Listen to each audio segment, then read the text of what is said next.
తాడికొండ నియోజకవర్గంలో Pemmasani road show.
దౌర్జన్యం దుర్మార్గం చేసి ఏదైనా అలాంటిది వస్తే చాలా కష్టంగా ఉంటుంది పరిస్థితి. ఇంకొకటి ఇప్పుడు చూస్తూ ఉన్నారు మీరు, కరెంటు బిల్లులు కానీ ఇవన్నీ ఏంటంటే రాష్ట్రానికి ఆదాయం లేదు, ఆదాయం మొత్తం పోయింది. కానీ ఆయన చేసే పథకాలు ఇచ్చే హామీలు అన్ని కట్టాలంటే డబ్బులు ఎవరో ఒకళ్ళ దగ్గర నుంచి బాధ్యత తెప్పించి కట్టలేరు, బయట నుంచి తీసుకురాలేరు. ఆ డబ్బు ఎవరి దగ్గర నుంచి అంటే ఇంకో 4 రెట్లు కరెంటు బిల్లులు పెంచుతారు.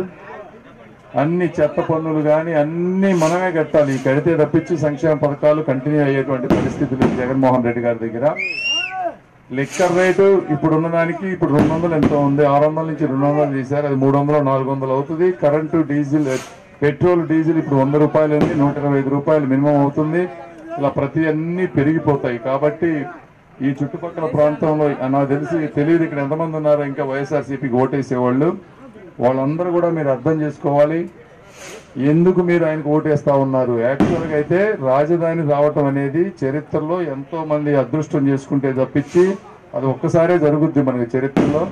మన అదృష్టం కొద్దీ ఈ ప్రాంతంలో అలా వచ్చింది, స్టేట్ డివైడ్ అవ్వబట్టి. ఒక్కసారి తప్పించి మళ్ళీ రాదు. ఇలా వచ్చిన వాళ్ళవి 10 లక్షలు 15 లక్షలు ఉండే భూములు ఈ రోజున ఎంతో 2-3 కోట్ల రూపాయలు మనం దిగిపోయేటప్పటికి ఉన్నాయి. మరి ఇప్పుడుంటే ఇంకా బాగా పెరిగేవి. రాష్ట్ర ఆదాయం విపరీతంగా పెరిగితే ఆ డబ్బుతోటి పేదవాళ్ళకి ఇల్లు కట్టగలిగే వాళ్ళం. ఏదేమైనప్పటికీ ఇవన్నీ కూడా ఒక దుర్మార్గపు ఆలోచనలతోటి, ఒక వ్యక్తి మీద ఉన్నటువంటి కక్షతోటి ఈ రోజున జగన్మోహన్ రెడ్డి గారు ఇలా చేస్తా ఉన్నారు. మేము వచ్చిన తర్వాత ఈ క్యాపిటల్ ఇంకెంత 20 రోజుల్లో క్యాపిటల్ మళ్ళీ ఊపందుకుంటుంది తప్పకుండా. మీరేం భయపడద్దు.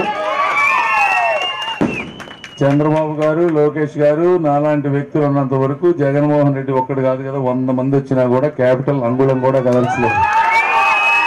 మీరేం భయపడద్దు. మా శక్తి మొత్తం దారపోసైనా మేము ఎంత నష్టపోయినా కూడా అండగా ఉంటాం ఆ విషయంలో.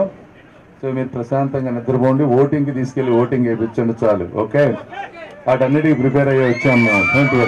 ప్రాంతాల్లో జన సైనికుల ప్రభావం విపరీతంగా ఉంది.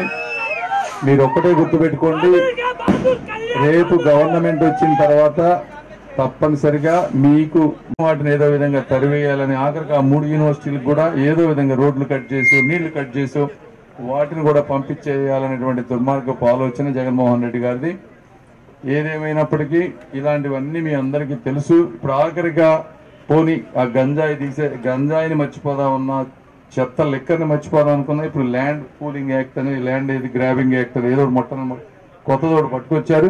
అంటే ఈ రోజు ల్యాండ్ టైటిలింగ్ యాక్ట్ అని ఈ రోజు కూడా ప్రతి వాళ్ళు చెబుతా ఉన్నారు. మేము దీన్ని కంపల్సరీగా చేసి చూపిస్తామని చెప్తా ఉన్నారు. ఇవాళ కూడా ఆఖరికి ఇంత ప్రజా వ్యతిరేకత వస్తుందన్నా కూడా ఏమి లేదు, ఇదంతా ఒక పద్ధతి ప్రకారం చేసుకుంటా పోతా ఉన్నారు. ఎదిరించిన ప్రతి వ్యక్తిని గుప్పెట్లోకి తీసుకోవటం వాళ్ళ కర్తవ్యం.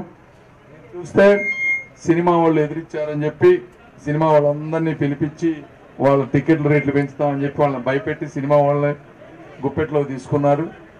ఇట్లా ఎవరైతే ఎదిరిస్తారో బిజినెస్ పీపుల్ని ఎదిరించడం, చివరికి ఆఖరిగా జనాలని అన్ని సర్వేలు చేశారు. మీరు చూస్తుంటారు, సర్వే రాళ్ల కోసం కొన్ని 100 కోట్ల రూపాయలు ఖర్చు పెట్టి అక్కడ ఆ సర్వే రాళ్ల మీద జగన్మోహన్ రెడ్డి గారి బొమ్మలు చెక్కించారు.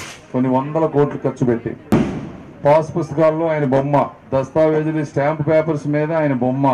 ఇప్పుడు ఆఖరిగా వేసిన అన్ని కూడా వాళ్ళ ఇళ్లలో లాకర్లో పెట్టుకుంటారంట. మన ఇళ్లలో తీసుకెళ్ళి అయితే ఇవన్నీ ఏంటంటే తీసుకెళ్తే ఎవరు దీనికి అంటే న్యాయ వ్యవస్థలు ఎందుకో కూడా మనకి తెలియనటువంటి పరిస్థితి. ఇక ఏదన్నా గొడవలు వాళ్లే పెడతారు. ఈ తెలుగుదేశం పార్టీయో లేకపోతే జగన్మోహన్ రెడ్డి గారికి వ్యతిరేకులు ఎవరైతే ఉంటారో వాళ్ళన్నీ పెట్టి ఏదో కిరికిరి తయారు చేసి ఇక చివరికి మనం మన ప్రధాన న్యాయమూర్తులైనటువంటి కొత్తగా నియమించబోయే న్యాయమూర్తులైనటువంటి సజ్జల రామకృష్ణారెడ్డి గారు, అయోధ్య రామరెడ్డి గారు, లేకపోతే వీళ్ళు ఉన్నారు కదా విజయసాయి రెడ్డి గారు, వీళ్ళందరి దగ్గరికి వెళ్ళి మనం పంచాయతీలు పెట్టుకొని మన స్థలాల గురించి మెల్లగా తీసుకోవాల్సినటువంటి పరిస్థితి. ఏదేమైనప్పటికీ ఆయన